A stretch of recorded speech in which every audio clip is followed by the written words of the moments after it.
I wanted to ask you a question. These are two interrelated questions. Firstly, I want to ask that while men are in congregation for Jummah prayers, if I'm not wrong, as far as my knowledge is concerned, Alhamdulillah, I think 4 first, they become 2 first in the Jummah prayers. First, I want to ask is why is this so?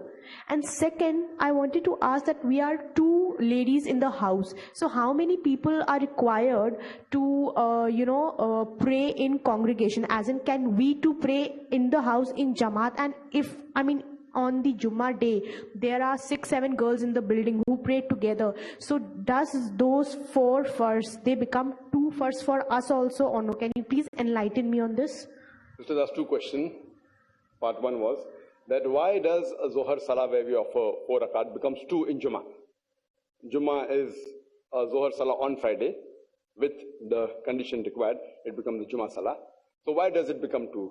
The reason is that because for a Jummah Salah, a Jummah Khutbah is also required, which is a speech or a sermon given before the Salah.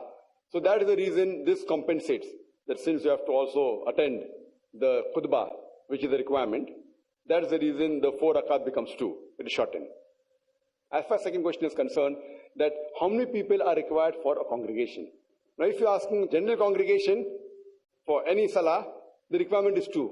Hadith of Sahih Bukhari says, even 2 people make a congregation, but for a Jummah Salah it's different. For a Jummah Salah, there are various other requirements.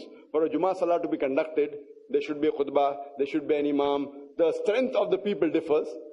Some said 40, some said 50. It does differ. There is no hadith which I know, which exactly specifies the number. What is the exact number? Some say 2, some say 4, or it's a much larger number.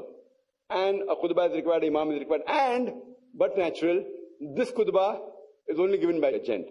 So lady individually, if they want to offer a salah in Jamaat, except for Jummah Salah, they can.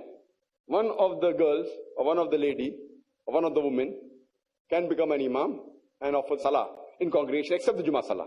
Jummah Salah has the requirements, and the imam of the Jummah Khutbah has to be a gent. So based on this, there's no hadith which I know of which a woman has led a salah only for ladies.